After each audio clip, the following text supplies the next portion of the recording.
Hi, welcome to week 4 of the online phonetics class. This week on Wednesday, the second transcription assignment is due. Remember, that's basically the same idea as the first transcription assignment.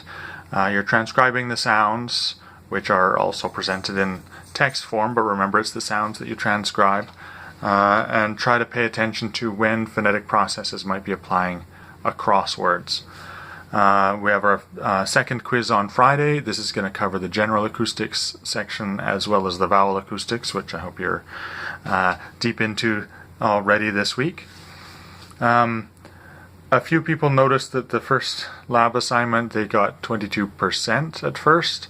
That was an error on my part setting it up, but I've fixed that. So hopefully everyone's happy with the results there. And I think just heading into this, I've had a few questions. Perennial topic that's problematic for people is the idea of standing waves and how do we reason our way through it. So I wanted to kind of, excuse me a second.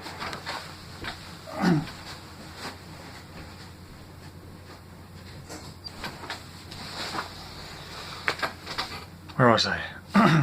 Right, so the basic idea is you have this tube that's closed at one end and open at the other end, and particles are moving around, and there are resonances which is where a wave fits just so that it's actually reinforced rather than dampened in that tube. So tubes, as long as the material the tube is made out of is sufficiently resonant itself, and that's something for another course entirely, it'll resonate well at particular frequencies based on essentially its length.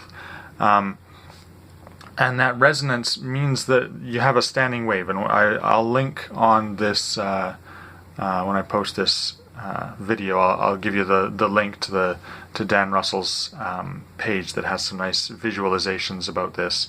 The particles in the tube can move in certain ways, and depending on where they are.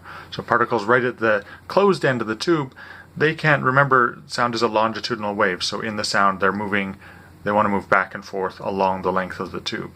Right at the closed end, they can't move back and forth very much, because first of all they can't move that way at all. They're right against the surface, and any distance they move this way creates a vacuum, so it'll immediately change the pressure, and as their neighbors push against them, it moves the pressure up really a whole lot.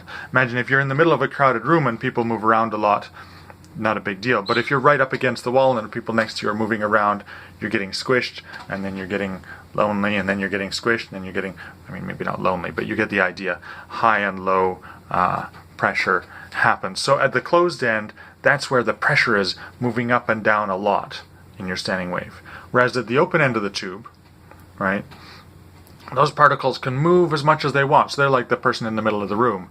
Their neighbors move, and they can sort of move along with them, and the pressure isn't going to move much because you can sort of maintain your distance to your neighbors, but you're going to be moving a lot, right? So in the notes, when we talk about nodes and antinodes, a node is a mathematical concept of something, some value can vary, but a node is a place where that value isn't varying very much, isn't moving around a lot. So at the closed end, it's the velocity, the sort of speed of the particles isn't varying a lot because they're kind of stuck in one place.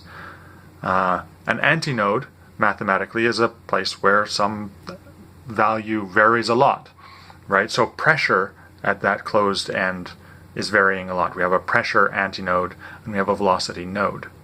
And at the open end, we have the opposite. We have a pressure node. The pressure isn't varying a lot because each particle can kind of move with its neighbors and maintain a consistent distance.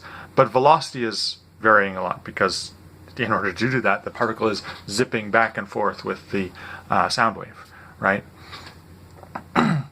So, and that's one wave. One resonance has a pressure antinode where there's a velocity node, and it has a pressure node where there's a velocity antinode, right? One wave, different properties. And I think the website that I'll link illustrates this quite nicely. What else have I been asked?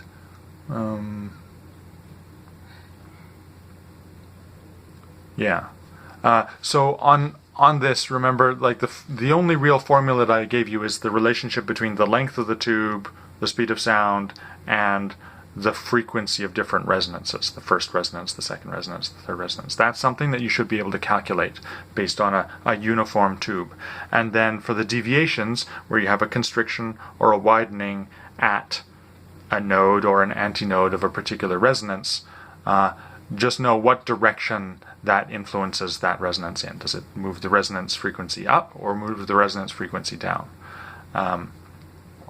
And the story I like to tell about that is also to do with this picture of, imagine you're being the people at either end. If you're against the wall and suddenly the sides of the room become narrower, well, now you're going to get squished even faster if people start, moving towards you, right?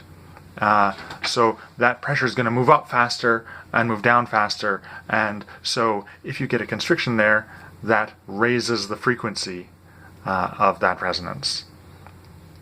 Whereas if you have a constriction at the open end, you can think of that as you're in you're going through a door, right? The people are moving back and forth through a door. Well, if you have the sort of double doors and one of the double doors closes, suddenly people aren't going to be able to move through those doors as quickly. So they're going to move more slowly, and that's going to decrease the frequency of back and forth, right? So a constriction at the closed end raises the resonant frequency, and a constriction at the open end decreases the resonant frequency. That's the picture that I use in my head to sort of visualize how these things are related to each other. And then if you widen instead of closing, then you get the opposite effect. And remember, so the closed and the open end are the two places where every resonance has a pressure antinode at the closed end and a pressure node at the open end, for example. And beyond, for the first resonance, those are the only nodes and antinodes, right? The ones at the closed end and the ones at the open end. But for the higher resonances, you also have the extra nodes and antinodes in the middle. And remember, one rule of thumb is that the first resonance has one node and one antinode, right? So pressure node at the open end, pressure antinode at the closed end, velocity antinode at the open end, velocity node. Whether you're thinking about velocity or about pressure, you're going to have one node and one antinode. The second resonance has two nodes and two antinodes for pressure, two nodes and two antinodes for velocity, right? And everywhere you have a velocity node, you have a pressure antinode. Everywhere you have a pressure node, you have a velocity antinode. It's a lot of concepts, I know, to sort of unjumble, but there are some sort of basic ideas that you can build on. So hopefully that's cleared it up, and do let me know in on the discussion forum by email if you're still having issues with that. The idea of doing the tubes, which don't seem to have anything to do with speech, is that does build into how vowels work, why vowels sound different, what it is about vowels sounding different, what is the actual acoustic basis of this sounds like an E, that sounds like an ah, right? So we're sort of building towards that. By the time we get to the end of the vowel acoustics section, we'll essentially no longer be leaning on the tube model. Like, it's still there, and you'll still need to know it for the final exam, but we will move past it. So if it's really mind-bendy for you, hold on to it for now, but know that it's not going to get worse. Hopefully that's reassuring. Anyway, see you guys online.